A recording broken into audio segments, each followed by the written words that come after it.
Pretty athletic, and I know they had a lot of motivated guys with some extra minutes with their guys out, and they brought a lot of energy.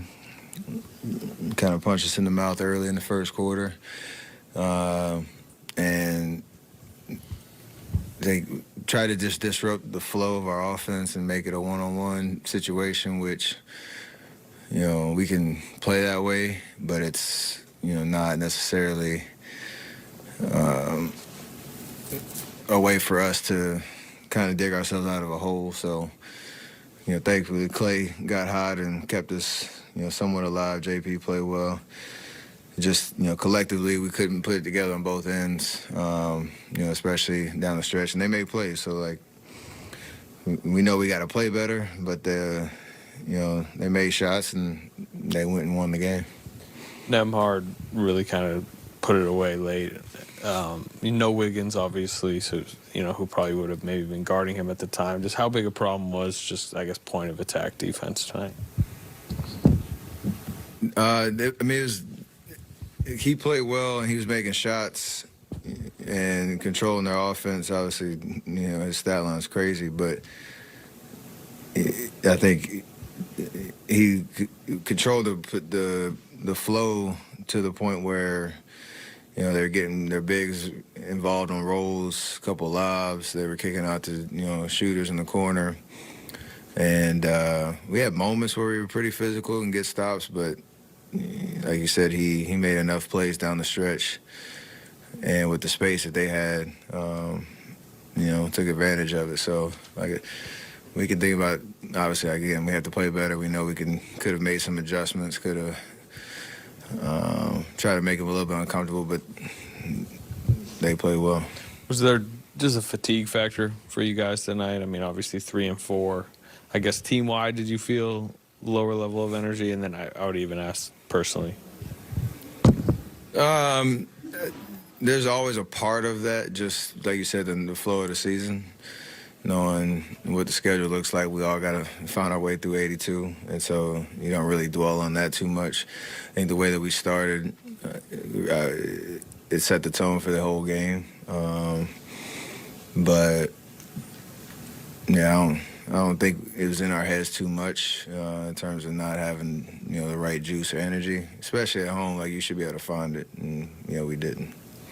Hey, Steph, I know there's only so much you could say about this, but with the caring, it seems like it's a call for the refs that it's going to be hard to make consistently. I know in Dallas there was some, Luka could have maybe gone either way. Tonight, maybe Nembhard too. Just kind of your thoughts on the consistency of it with the refs and how hard that might be able to call as the season goes forward. It's a good question, just because what is the true definition of it? What are the ones that are pretty egregious that some, I guess, traditionally they've let go, and now they're trying to crack down on it, and now it might sway a little bit overboard to some that are kind of iffy. I really didn't think mine was, and you can tell. Like, usually when you carry, you get away with it, there's a reaction. Usually, when you get called for it, it's like, yeah, I did that.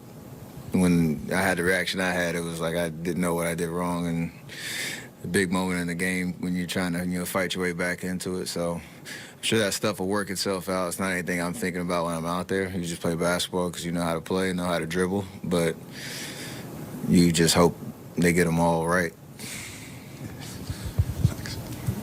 Hey, Steph. I think games like this are kind of a reminder to the world that you are human, as much as you convince us that you might not be.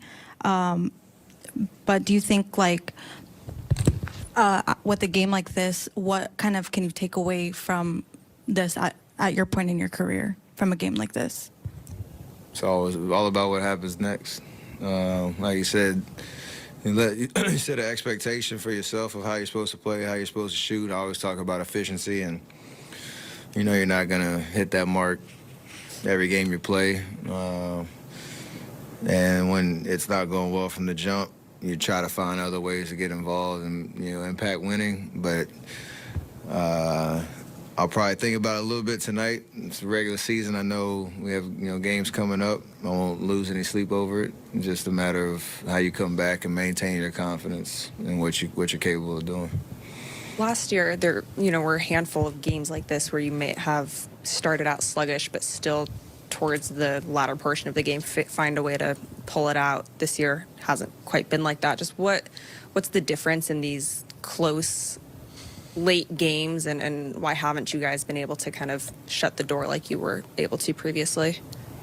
I mean, we're still working on our execution, the pet plays we need to, be able to rely on, our defensive chemistry, and we had a lot of different lineups and rotations, and early in the season we were trying to build a chemistry there, and like I said, there's a lot of room for improvement on that front, but I think it's night and day, where we are now versus where we were a month ago, and hopefully that trend continues.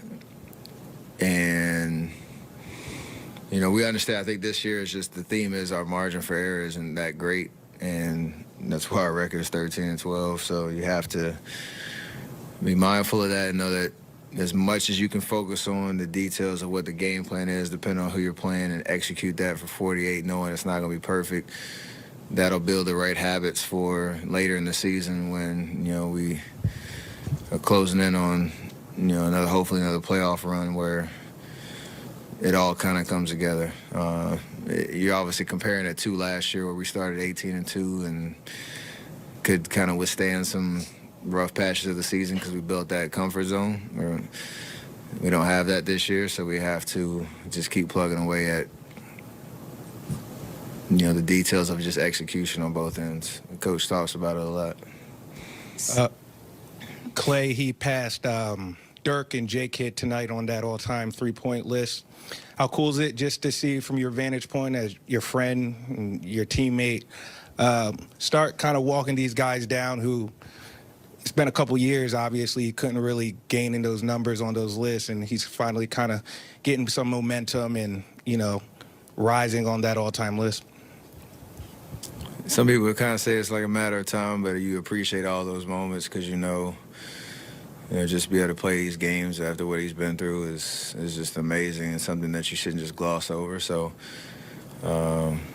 Draymond passed Michael last game, and now Clay's passing two legends, two Hall of Famers. It's pretty dope. So I'm sure the rest of his career is slowly keep climbing up that list, and there'll be a lot of respect for him as a shooter, him as a that clutch guy that knock it down no matter where he's at, and has set a high standard for what shooting the basketball is in today's game. This is kind of off topic, I guess, but what was up with the doctored video of the full court heaves? And then also, yeah. You said the doctored video? That's what Raymond said. Raymond said it was fake. Doctored. No, the doctored. The edited, The edited. the CGI. Yeah. Nobody believes I made 5 in a row from 90 feet. Sorry, finish your question, my bad. What was up with it? Yeah, but then also, like, a lot of people did believe that it was legit for, I think some people still believe it's real. I'll let them be the judge of that, but it's an ultimate compliment to probably be amazed by it, but not think it's outlandish that it could be real. But we had some fun with it.